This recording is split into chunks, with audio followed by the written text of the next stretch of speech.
اور کوئی بدترین عمر کی طرف پھیر دیا جاتا ہے تاکہ سب کچھ جاننے کے بعد پھر کچھ نہ جانے۔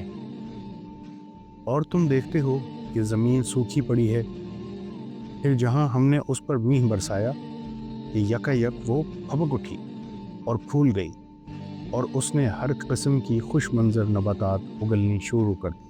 اللہ ہی تو ہے جس نے ضعف کی حالت سے تمہاری پیدائش کی ابتدا کی، پھر اس ضعف کے بعد تمہیں قوت بخشی، پھر اس قوت کے بعد تمہیں ضعیف اور بوڑھا کر دیا۔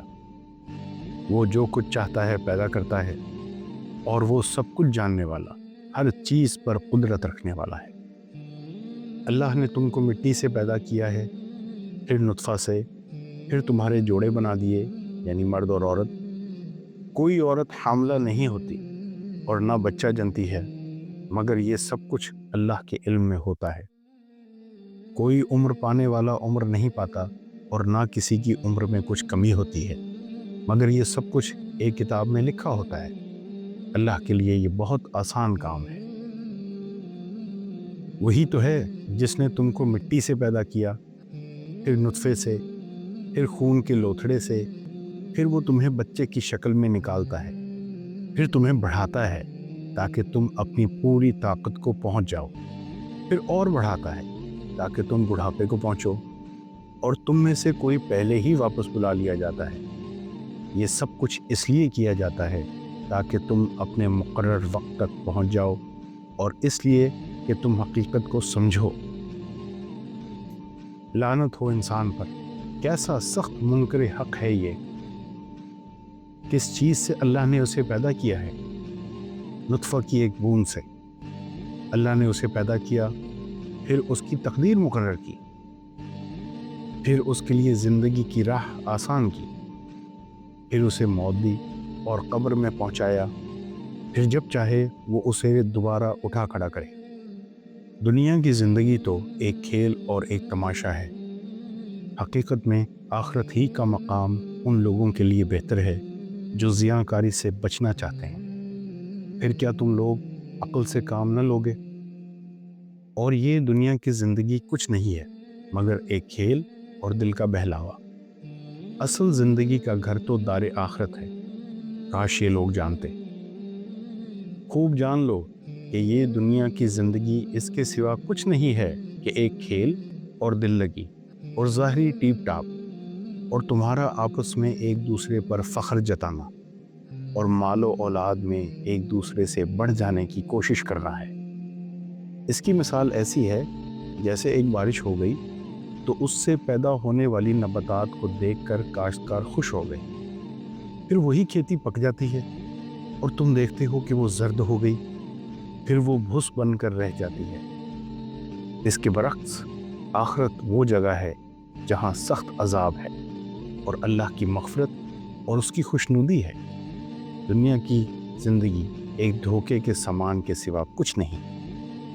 دوڑو اور ایک دوسرے سے آگے بڑھنے کی کوشش کرو، اپنے رب کی مغفرت اور اس جنت کی طرف جس کی وسعت آسمان و زمین جیسی ہے، جو مہیا کی گئی ہے ان لوگوں کے لیے جو اللہ اور اس کے رسولوں پر ایمان لائے ہوں۔ یہ اللہ کا فضل ہے، جسے چاہتا ہے عطا فرماتا ہے، اور اللہ بڑے فضل والا ہے۔ کوئی مصیبت ایسی نہیں ہے جو زمین میں یا تمہارے اپنے نفس پر نازل ہوتی ہو اور ہم نے اس کو پیدا کرنے سے پہلے ایک کتاب میں لکھ نہ رکھا ہو۔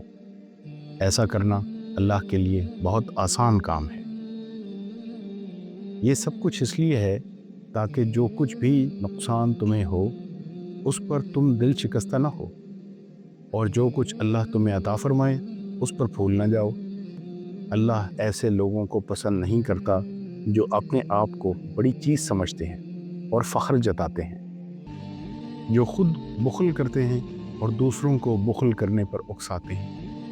اب اگر کوئی روح گردانی کرتا ہے تو اللہ بے نیاز اور ستودہ صفات ہے۔ نہایت بزرگ و برتر ہے وہ جس کے ہاتھ میں کائنات کی سلطنت ہے اور وہ ہر چیز پر قدرت رکھتا ہے، جس نے موت اور زندگی کو ایجاد کیا تاکہ تم لوگوں کو آزما کر دیکھے کہ تم میں سے کون بہتر عمل کرنے والا ہے۔ اور وہ زبردست بھی ہے اور درگزر فرمانے والا بھی۔ در حقیقت تم لوگوں کی کوششیں مختلف قسم کی ہیں۔ تو جس نے راہ خدا میں مال دیا اور خدا کی نافرمانی سے پرہیز کیا اور بھلائی کو سچ مانا، اس کو ہم آسان راستے کے لیے سہولت دیں گے، اور جس نے بخل کیا اور اپنے خدا سے بے نیازی برتی اور بھلائی کو جھٹلایا، اس کو ہم سخت راستے کے لیے سہولت دیں گے، اور اس کا مال آخر اس کے کس کام آئے گا جب کہ وہ ہلاک ہو جائے؟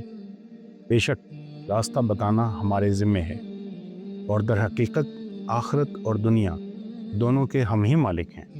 بس میں نے تم کو خبردار کر دیا ہے بھڑکتی ہوئی آگ سے، اس میں نہیں جھلسے گا مگر وہ انتہائی بدبخت جس نے جھٹلایا اور منہ پھیرا، اور اس سے دور رکھا جائے گا وہ نہایت پرہیزگار جو پاکیزہ ہونے کی خاطر اپنا مال دیتا ہے۔ اس پر کسی کا کوئی احسان نہیں ہے جس کا بدلہ اسے دینا ہو، وہ تو صرف اپنے رب برتر کی رضا جوئی کے لیے یہ کام کرتا ہے، اور ضرور وہ اس سے خوش ہوگا۔ ہم نے انسان کو بہترین ساخت پر پیدا کیا، پھر اسے الٹا پھیر کر ہم نے سب نیچوں سے نیچ کر دیا۔